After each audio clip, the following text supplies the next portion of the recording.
Classic TV fans, Rick9G here. Thank you so much for joining me today. We're going to be talking about The Twilight Zone.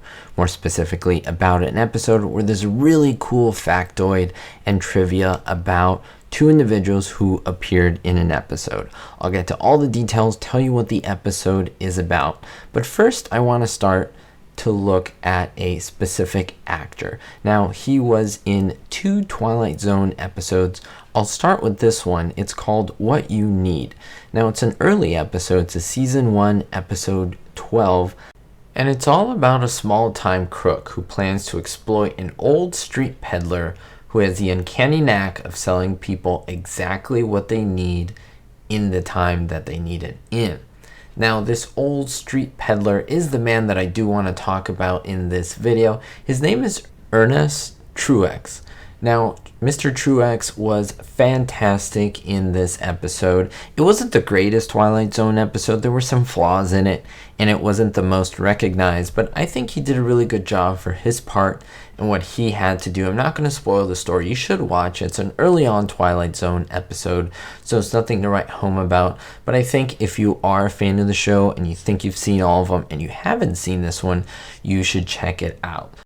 So he starred in that episode first, and then in this one. This is a season 3 episode 21 listing. It's called Kick the Can. Now let me know in the comments below if you have seen this one and what you think about it, because I think this is a super underrated episode. The reason why I say that is because it's never in the top 10 that people list of the Twilight Zone. People talk about Nightmare at 20,000 Feet. They talk about the Candyman episode. They talk about so many different ones, but they don't really think about Kick the Can, which is fantastic. I mean, it is one of the best just because of the message. There wasn't anything scary in it. There wasn't anything that really jumped out at you. Nothing extremely sci-fi either. It was just the perfect storyline.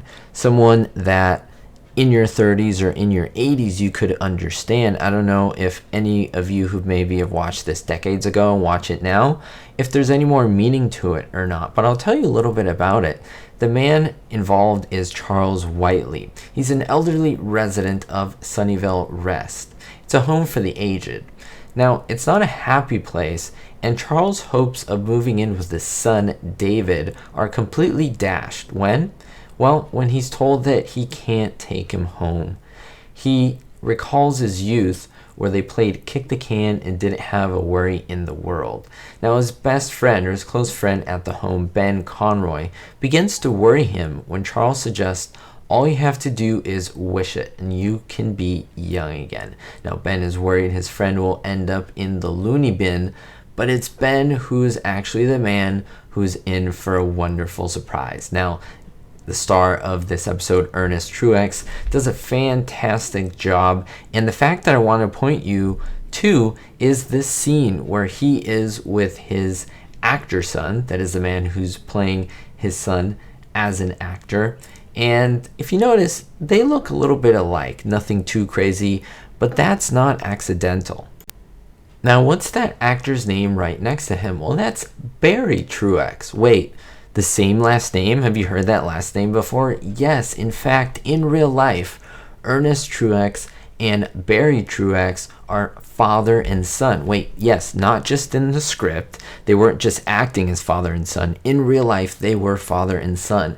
I think that's amazing. I'm really curious how many of you actually knew this, because it's a pretty mind-blowing fact. I think it adds an even better weight to the episode. It adds more meaning to it, because essentially we're seeing all the forms of this man, of this character, Mr. Charles Whiteley. We see him as an older man. We see his son and his actual son. We even see him as a little boy at some point throughout the episode, actually at the ending part.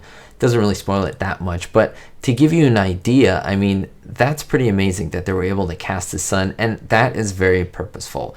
They could have gotten anyone for this role. In fact, any young man in his 30s, 20s, and it would have worked. But no, Rod Serling Rod Serling is super amazing. He went the extra mile choosing the actual son of Ernest Truex. I'm sure if it was available, happy to do the part, and the episode came out great. And they didn't flaunt it. They didn't flaunt this fact. That's why it went above so many people's heads. Now, hopefully you can tell other people about this, and when you rewatch the episode, you can enjoy it more. Let me know your thoughts on this episode. Do you feel that the message is true in that we have to be youthful no matter our chronological age? We have to take chances.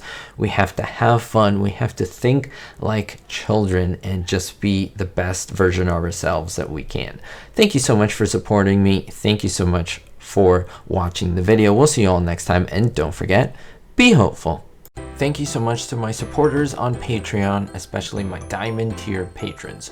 New patron Gerard D, David D, Citizen Kane 359, Greg S, Kevin K, Ricky, Sally, and Vito L. Make sure to check the links in the description to see how you could be on this list as well.